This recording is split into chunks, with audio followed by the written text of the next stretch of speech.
6.5 കോടി വർഷങ്ങൾക്ക് മുന്നേ കാലങ്ങളായിട്ട് ഭൂമി അടക്കി ഭരിച്ചിരുന്ന ദിനോസറുകൾക്ക് വംശനാശം സംഭവിച്ചു. എന്നാൽ അപ്പോഴും അവയുടെ പ്രയാണം അവസാനിച്ചിട്ടുണ്ടായിരുന്നില്ല. കാരണം ഒരു വർഗം ദിനോസറുകൾ ആ മഹാവംശനാശത്തിനും അതിജീവിച്ചു. അതാണ് ഏവിയൻ ഡൈനോസേഴ്സ്. കൃത്യമായി പറഞ്ഞാൽ പക്ഷികൾ കടലിലും കരയിലും മഞ്ഞുകട്ടകൾക്ക് മീതെയും മണലാരണ്യങ്ങൾക്ക് മുകളിലും പടുകൂറ്റൻ സിറ്റികളിലും മഴക്കാടുകളിലും ഭവനങ്ങളിലും അങ്ങനെ ഇന്ന് ലോകത്തിന്റെ ഏത് കോണിൽ പോയാലും പക്ഷികളെ കാണാം. 10,000-ഓളം പക്ഷിവർഗ്ഗങ്ങൾ ഇന്ന് ഭൂമിയിലുണ്ട്.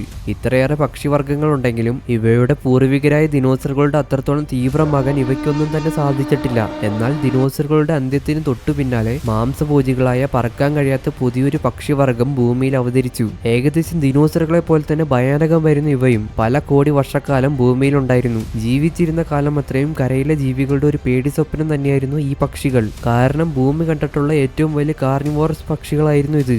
അതുകൊണ്ട് തന്നെ ശാസ്ത്രജ്ഞർ ഇതിന് ഭീകരമായ ഒരു പേര് നൽകി, ടെറർ ബേർഡ്സ്. എന്താണ് ടെറർ ബേർഡ്സ് എന്നും എന്തുകൊണ്ടാണ് അവയെ മറ്റു ജീവികളെല്ലാം ഭയപ്പെടുന്നതെന്നും എങ്ങനെയാണ് അവയ്ക്ക് വംശനാശം സംഭവിച്ചതെന്നും നമുക്ക് നോക്കാം. ഏകദേശം 5 കോടി വർഷങ്ങൾക്ക് മുൻപ് സൗത്ത് അമേരിക്കയിൽ നിന്നുമാണ് ടെറർ ബേർഡ്സിന്റെ ചരിത്രം തുടങ്ങുന്നത്. ആ കാലഘട്ടത്തിൽ ബ്രസീലിൽ ജീവിച്ചിരുന്ന ഒരു പക്ഷിയാണ് പാലിയോപ്സിലട്രസ്. ഇതാണ് നമ്മൾ കണ്ടുപിടിച്ചിട്ടുള്ളതിൽ വെച്ച് ഏറ്റവും ആദ്യത്തെ ടെറർ ബേർഡ്. ഇത് പക്ഷേ ചെറിയൊരു പക്ഷിയായിരുന്നു. പരമാവധി 1 മീറ്റർ ഉയരം മാത്രമേ ഇതിനുണ്ടായിരുന്നുള്ളൂ. എന്നാൽ കാലക്രമേണ ഇവ കൂടുതൽ വലിപ്പം വെക്കാൻ തുടങ്ങി. അങ്ങനെ ഏതാനും ചില ദശലക്ഷം വർഷങ്ങൾ കൊണ്ട് സൗത്ത് അമേരിക്കയിലെ ആഹാര ശൃംഖലയുടെ ഏറ്റവും മുകളിൽ ടെറർ ബേർഡ് എത്തി. പിന്നീട് ടെറർ ബേർഡ് നോർത്ത് അമേരിക്കയിൽ എത്തിയപ്പോൾ അവിടെയും അവ തന്നെയായിരുന്നു ഏറ്റവും മുകളിൽ. പലതരം ടെറർ ബേർഡ് ഉണ്ടായിരുന്നു. എന്നാൽ അതിൽ 3 എണ്ണമായിരുന്നു ഏറ്റവും ഭീകരമായവ: ടൈറ്റാനിസ്, ഗ്രോണ്ടോണിസ്, പിന്നെ കലങ്കൻ. ഈ 3 തരം പക്ഷികളായിരുന്നു ടെറർ ബേർഡിൽ ഏറ്റവും വലുത്. ഇവ ജീവിച്ചിരുന്ന ആവാസ വ്യവസ്ഥയിൽ ഇവയെ ഉപദ്രവിക്കാൻ മാത്രം ശക്തമായ അധികം ജീവികളൊന്നും ഉണ്ടായിരുന്നില്ല. ഇതിൽ ടൈറ്റാനിസ് ആയിരുന്നു ഏറ്റവും ചെറുത്. പക്ഷെ അതിനു പോലും 7 അടിയിൽ കൂടുതൽ ഉയരവും 150 കിലോഗ്രാമിൽ കൂടുതൽ ഭാരവും ഉണ്ടായിരുന്നു. 7 അടി എന്ന് പറയുമ്പോൾ ഇതിനൊരു ശരാശരി മനുഷ്യനേക്കാൾ ഒരുപാട് ഉയരമുണ്ട്. അതുപോലെ സാധാരണ ഏഷ്യൻ സിംഹങ്ങളുടെ ശരാശരി ഭാരം ഏകദേശം 160 കിലോഗ്രാം ആണെന്ന കാര്യം ഓർക്കുമ്പോൾ ടൈറ്റാനിസ് എത്രത്തോളം വലിയ പക്ഷികളായിരുന്നു എന്ന് നമുക്ക് മനസ്സിലാക്കാൻ കഴിയും. പക്ഷേ ഏറ്റവും ഉയരം കൂടുതൽ കലങ്കനായിരുന്നു. ഇതിന് 3 മീറ്ററിൽ കൂടുതൽ ഉയരം ഉണ്ടായിരുന്നു. പോളാർ കരടികൾ എഴുന്നേറ്റ് 2 കാലിൽ നിന്നാൽ ഈ പക്ഷിയുടെ അത്രയും ഉയരമാകും. 3 മീറ്റർ എന്ന് പറയുമ്പോൾ അത് ഏകദേശം ഒരു ശരാശരി ഇന്ത്യക്കാരന്റെ ഇരട്ടിയോളം ഉയരമാണ്. ഇന്നത്തെ ഏറ്റവും വലിയ പക്ഷിയായ ഓസ്ട്രിച്ചിന്റെ ഇതുവരെ രേഖപ്പെടുത്തിയിട്ടുള്ള ഏറ്റവും കൂടിയ ഉയരം പോലും 2.8 മീറ്റേഴ്സ് ആണ്. കലങ്കന്റെ മറ്റൊരു പ്രത്യേകത എന്നത് അതിന്റെ തലയുടെ വലുപ്പമായിരുന്നു. ഇതുവരെ നമ്മൾ കണ്ടിട്ടുള്ള പക്ഷികളിൽ വെച്ച് ഏറ്റവും വലിയ തലയുള്ളത് കലങ്കനായിരുന്നു. ഇന്ന് ഏറ്റവും വലിയ തലയുള്ള പക്ഷി എന്ന സ്ഥാനം പൊതുവെ ചൂബിലിൻസിനാണ് നൽകിയിരിക്കുന്നത്. ഇതിന്റെ ചുണ്ടിന് 25 സെന്റിമീറ്ററിൽ കൂടുതൽ നീളമുണ്ട്. പക്ഷേ ഇവയുടെ ശരീരത്തിന് മൊത്തത്തിൽ ശരാശരി വെറും 7 കിലോഗ്രാം മാത്രമേ ഉള്ളൂ. എന്നാൽ കലങ്കന്റെ തലയ്ക്ക് മാത്രം 10 കിലോഗ്രാമിൽ കൂടുതൽ ഭാരമുണ്ടായിരുന്നു. തല മൊത്തത്തിൽ 1 മീറ്ററിൽ കൂടുതൽ നീളവുമുണ്ട്. അതിൽ ഭൂരിഭാഗവും അവയുടെ ചുണ്ടുകളാണ്.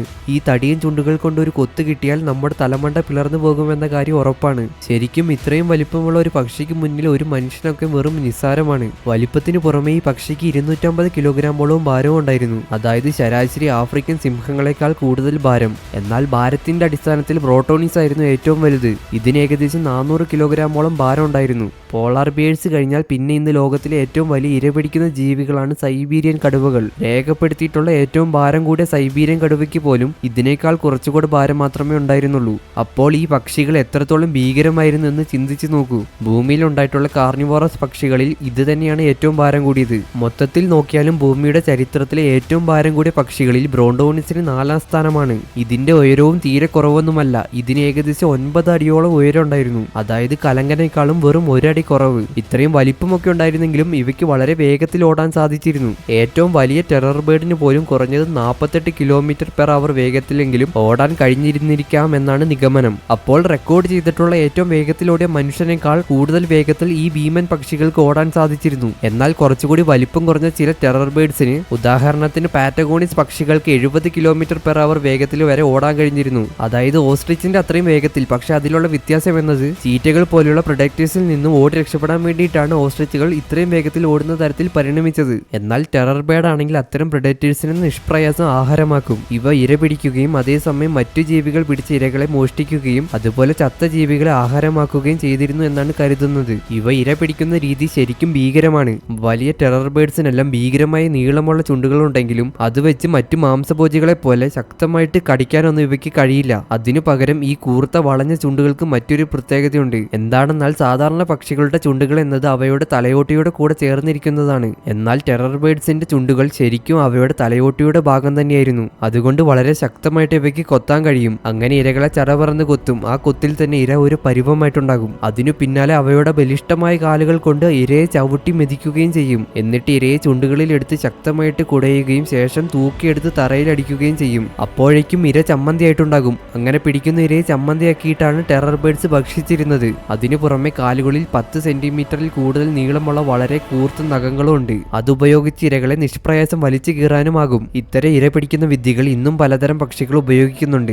ഇവ ആദ്യം ജീവിച്ചിരുന്നിടത്ത്, അതായത് സൗത്ത് അമേരിക്കയിലെ ആ ഭൂഖണ്ഡത്തിൽ തന്നെ ഏറ്റവും വലിയ പ്രെഡേറ്റേഴ്സ് ടെറർ ബേർഡ്സ് ആയിരുന്നു. എന്നാൽ ഏകദേശം 50 ലക്ഷം വർഷങ്ങൾക്ക് മുന്നേ കോണ്ടിനെന്റൽ ഡിഫറൻസ് കാരണം സൗത്ത് അമേരിക്കയ്ക്ക് പുതിയൊരു അയൽവാസിയെ കിട്ടി. അതാണ് നോർത്ത് അമേരിക്ക. ആ സമയത്തിലാണ് ഈ ഭൂഖണ്ഡങ്ങൾ തമ്മിൽ ബന്ധിപ്പിക്കുന്ന കരഭാഗങ്ങൾ ഉണ്ടായത്. അപ്പോൾ ഈ ഭൂഖണ്ഡത്തിലുള്ള ജീവജാലങ്ങളെല്ലാം അങ്ങോട്ടും ഇങ്ങോട്ടും ദേശാന്തരഗമനം നടത്തി. അങ്ങനെ സൗത്ത് അമേരിക്കയിലുള്ള ജീവികൾ നോർത്ത് അമേരിക്കയിലും നോർത്തിലുണ്ടായിരുന്നവ സൗത്തിലും എത്തി.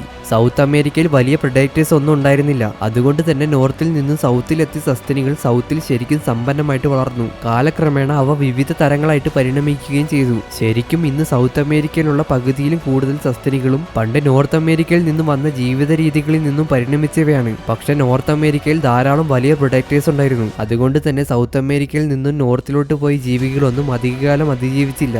അതിലൊന്നായിരുന്നു ടെറർ ബേർഡ്സും. നോർത്തിൽ നിന്നും വന്ന പുതിയ പ്രൊഡക്റ്റേഴ്സ് കാരണം സൗത്തിലുണ്ടായിരുന്ന ടെറർ ബേർഡ്സിന്റെ അവസ്ഥകളും കഷ്ടത്തിലായി. എന്നുവെച്ച് മറ്റു പ്രൊഡക്റ്റേഴ്സ് ഒക്കെ ഇതിനെ വേട്ടയാടിയെന്നല്ല, പകരം മറ്റു പ്രൊഡക്റ്റേഴ്സ് വന്നപ്പോൾ ആഹാരത്തിനുള്ള മത്സരം വൻതോതിൽ വർദ്ധിച്ചു. എന്നാൽ അതുമാത്രമായിരുന്നെങ്കിലും ടെറർ ബേർഡ്സിന് വലിയ പ്രശ്നമാകുമായിരുന്നില്ല. പക്ഷേ അതിനു പിന്നാലെ ഏകദേശം 25 ലക്ഷം വർഷങ്ങൾക്ക് മുന്നേ ലോകത്തിന്റെ കാലാവസ്ഥകളെല്ലാം മാറാൻ തുടങ്ങി. അതിനു മുൻപ് വരെ ലോകം മുഴുവൻ ചൂട് കൂടിയ അവസ്ഥയിലായിരുന്നു. എന്നാൽ അതിനുശേഷം മുഴുവൻ തണുക്കാൻ തുടങ്ങി. അതും കൂടി ആയപ്പോൾ ടെറർ ബേർഡ്സിന് പിന്നെ പിടിച്ചു നിൽക്കാൻ കഴിഞ്ഞില്ല. അനന്തരഫലമായി ഏകദേശം 10 ലക്ഷം വർഷങ്ങൾക്ക് മുന്നേ വലിയ ടെറർ ബേർഡ്സിന് മുഴുവൻ വംശനാശം സംഭവിച്ചു. പക്ഷേ ചില ചെറിയ വർഗ്ഗം ടെറർ ബേർഡ്സ് ഏകദേശം 18,000 വർഷങ്ങൾക്ക് മുൻപ് വരെ സൗത്ത് അമേരിക്കയിൽ അതിജീവിച്ചിരുന്നു. ആദിമ മനുഷ്യർ ടെറർ ബേർഡ്സുമായിട്ട് ഏറ്റുമുട്ടുന്നതായി കാണിക്കുന്ന ചില സിനിമകളുണ്ട്. പക്ഷേ യഥാർത്ഥത്തിൽ അങ്ങനെ മനുഷ്യർ ടെറർ ബേർഡ്സിനെ കണ്ടിട്ടുള്ളതിന്റെ യാതൊരു തെളിവും ഇതുവരെ കിട്ടിയിട്ടില്ല. അതുമാത്രമല്ല, ഫോസിൽ രേഖകൾ പരിശോധിക്കുമ്പോൾ അങ്ങനെ ടെറർ ബേർഡ്സിനെ മനുഷ്യർ കണ്ടുമുട്ടാനുള്ള സാധ്യത തീരെ കുറവാണ്. കാരണം നോർത്ത് അമേരിക്കയിലും അവിടുന്ന് സൗത്ത് അമേരിക്കയിലും മനുഷ്യർ എത്തുന്നതിന് മുൻപ് തന്നെ സകല ടെറർ ബേർഡ്സിനും വംശനാശം സംഭവിച്ചിരുന്നു. ഒരുപക്ഷെ മനുഷ്യൻ എത്തിയ കാലത്തിലും ടെറർ ബേർഡ്സ് ഉണ്ടായിരുന്നെങ്കിൽ തീർച്ചയായും മനുഷ്യൻ തന്നെ അതിനെ വംശനാശത്തിൽ എത്തിച്ചേനെ. എന്തായാലും ടെറർ ബേർഡ്സിന്റെ പിൻഗാമിയായ ഒരു പക്ഷിവർഗം ഇന്നും ജീവിച്ചിരിപ്പുണ്ട്. അതാണ് സെറീമ പക്ഷി. ഇവയും സൗത്ത് അമേരിക്കയിലാണ് ഇന്ന് ജീവിക്കുന്നത്. ടെറർ ബേർഡ്സിന്റെ പല സ്വഭാവങ്ങളും ഇവയ്ക്കുമുണ്ട്. പക്ഷേ ഇവ ടെറർ ബേർഡ്സിനേക്കാൾ വളരെ ചെറുതാണ്. വലിയ സെറീമ പക്ഷികൾക്ക് പോലും ശരാശരി 70 സെന്റിമീറ്റർ ഉയരം മാത്രമേ ഉണ്ടായിരിക്കൂ.